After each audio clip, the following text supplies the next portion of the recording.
The RMS Tayleur was a White Star Line iron-hulled clipper that set sail on her maiden voyage from Liverpool on January the 19th, 1854, bound for Australia.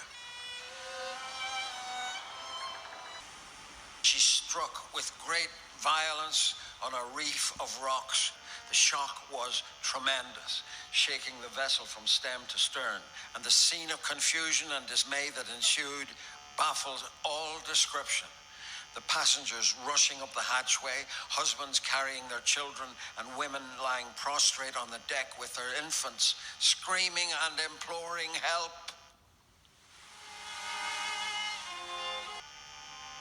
The most desperate struggles for life were made by the wretched passengers, and among some of the earliest females who attempted to get on shore were some young Irish women.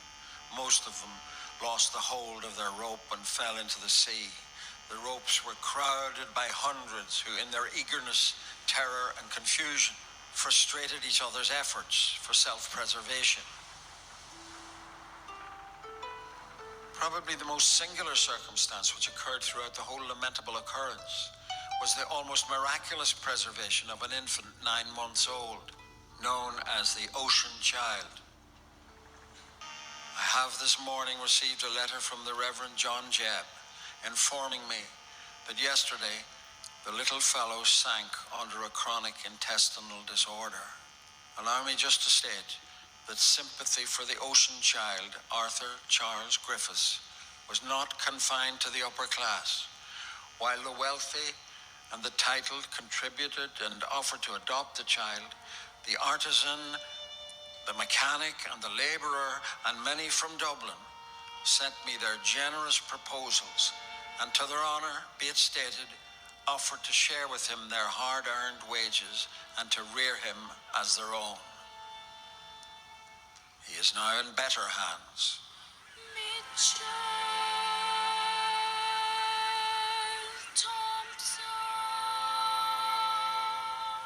I think it was the emotional core, the pain of this infant 10-month, 11-month-old boy without parents. And of course, everybody fell in love with him, and lots of people wanted to adopt the child and to look after the child. And it's the spirit of people. Of course, it's the horror of the incident and the tragedy itself. But for me, the child was always the emotional heartbeat of the thing.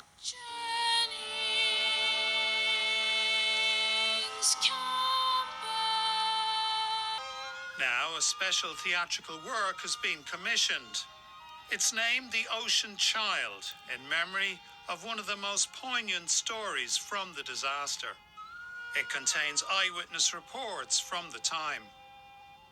The wreck of the Tayleur is largely unknown outside of a small area of North County Dublin. We focus on one tragedy in which 400 people died off the coast of County Dublin over 170 years ago. Welcome to Nationwide, where this evening on the programme we have maritime stories on the menu. Later on we'll be visiting the National Maritime Museum in Dun Laoghaire, but first we've come here to Dun Laoghaire Strand in North County Dublin to hear of a shipping tragedy that happened just out there off Lambay Island. Around 400 people are believed to have died when the ship the Tayleur sank in the 19th century. It was the ship's first voyage from Liverpool to Australia and was known as the First Titanic as it sailed under the White Star name. A performance to commemorate this disaster has been composed and created called The Ocean Child. Now it focuses on one of the many stories of this shipwreck. John Kilrain has the story.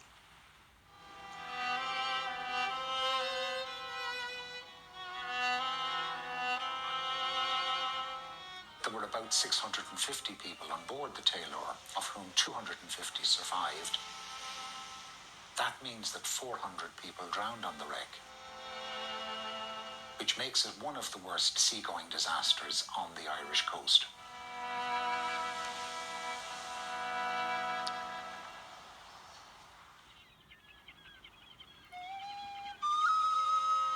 Despite the huge loss of life, the sinking of the Tayleur off Lambay Island in 1854 was for many years a forgotten tragedy. It is remembered in parts of North County Dublin in memorials, as well as artefacts salvaged from the wreck, and by descendants of the islanders who tried to help at the time. Otherwise, until the 1960s, when sports divers started to dive the wreck and brought up pottery and ultimately the two anchors that are at Lochshinny and Rush, the wreck remained in folk memory but unremembered. Breda Dockrell from Dun Laoghaire is a descendant of Lambay Islanders who went to the aid of the stricken passengers. Her father was also one of the first divers to salvage items from the wreck. My father joined the Irish Tobacco Club, and he was hugely interested in the Tayleur because of the family connections and the ancestors having lived there, because we looked out at it every day, and he worked in a job day on day off that he could be out there very, very regularly. And he would have sent away for reams of information about the boat and about what had happened and the whole tragedy of the Tayleur. He even wrote to Lloyd's to ask who owned the boat and to try to establish could you go down on it and what you could do and not do. This is a porthole, and this one is solid brass, really as heavy as it gets. It's in particularly good nick. The fact that the glass in there is still intact is quite remarkable as well. They were all along the side, obviously, of the ship on both sides, and there were, I think, about a dozen of those probably taken up and in various places. The whole idea would be, hopefully, to have everything as much as possible in the one place in the future and to commemorate properly the Tayleur. There's also a small museum in Dun Laoghaire which commemorates the tragedy. Two local amateur divers dived on the wreck in the 60s, and they brought delft to the surface, which is this delft is here in the museum, plus they brought a headstone, which is also in the museum. One of the cargoes the ship was carrying was a cargo of delft, to be obviously for agents to sell down in Australia. Also, there was a cargo of tombstones or headstones, which were also used as ballast on the ship. More recent dives have captured film of the wreck. Items salvaged in the 1960s, when the property was rights-free, include this ship's compass, which played a big part in the story. There were 3 compasses on the ship, and they all read slightly differently. The compasses had been adjusted by a very competent man who was a member of the Liverpool Compass Committee, but after being corrected, there was an Iron River steamer, a small steamer for river work, loaded onto the deck of the ship, which would have interfered with the compasses after they had been corrected. The ship was very new and untried. It did have a wide turning circle, and that again is because it wasn't meant for manoeuvring in confined waters. So it was a ship that was designed for long, straight, open voyages, straight down the Atlantic, around the Cape of Good Hope, and straight across the Indian Ocean to Australia. The passengers were destined for the goldfields of Australia. Gold had been discovered at Kalgoorlie near Ballarat the previous year, and so there was a rush to get ships ready to bring them out. But the big thing was inaccuracy of the compasses. Well, the sea was very rough. At the time, there was a southeasterly blowing, and there was fog because of the wind. And so when they came in sight of land, they tried to steer away from the land. They steered towards the north and went into Lambay Island, having kind of skidded sideways because they dropped 2 of the anchors, but the anchor chains didn't hold. And so the ship was driven by the current sideways onto a ledge of rock at the northeast corner of Lambay. At that corner, there's a very tight bay, and waves roll in there and splash up to a height of maybe as much as 80 feet. The cliffs at that point are as much as 80 feet high as well. And so climbing those cliffs to get away from the surge of the sea was very difficult.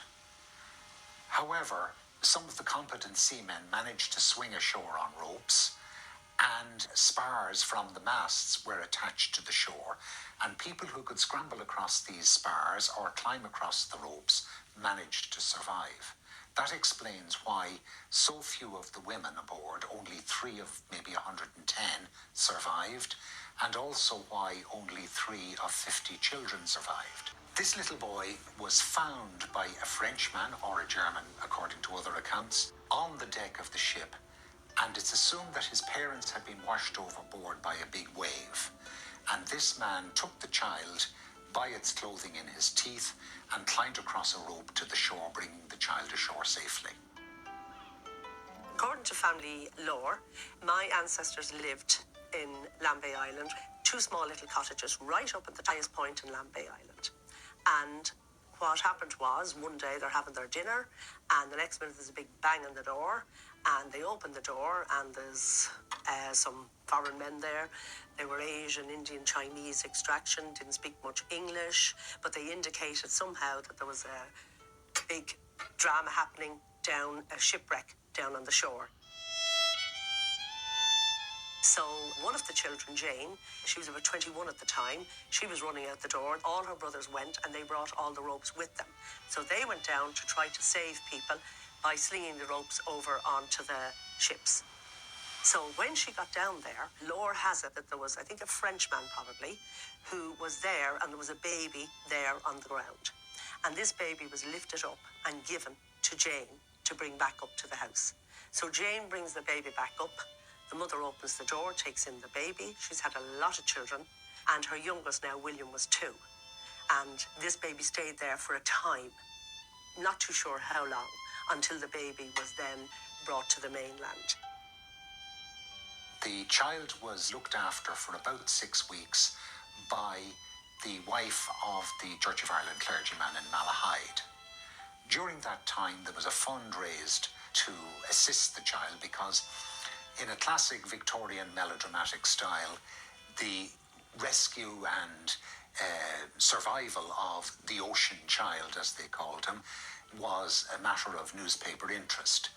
And so newspapers took up this cause and pursued the case, and ultimately the child was identified by his grandmother in Hereford in England, brought back to England and minded by his aunt. Unfortunately, the child died about 8 weeks later, presumably from pneumonia, according to the reports in the papers. It's lucky the child survived hypothermia, indeed, from a shipwreck in January in cold weather and a wetting. They specifically identified Charles Arthur Griffith in the registration of death as the Ocean Child that was saved from the wreck of the Tayleur. It's quite unusual to have an extensive note in the death registration. It's usually just the person's name, where they came from, who notified the death. But in this case, there's about 3 lines of script that identify the entry quite clearly as the Ocean Child that survived the wreck of the Tayleur. An inquest was held in Malahide, and there were subsequent inquiries which blamed problems with the compass, the rigging and the rudder for the disaster.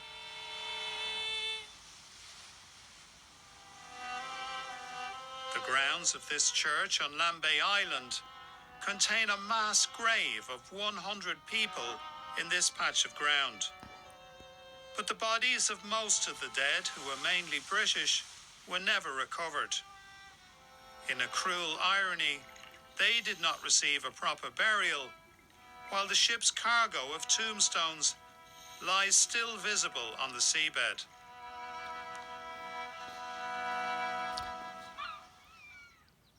A very moving account there around the event that happened in 1854 when the Tayleur sank off Lambay Island in the Irish Sea.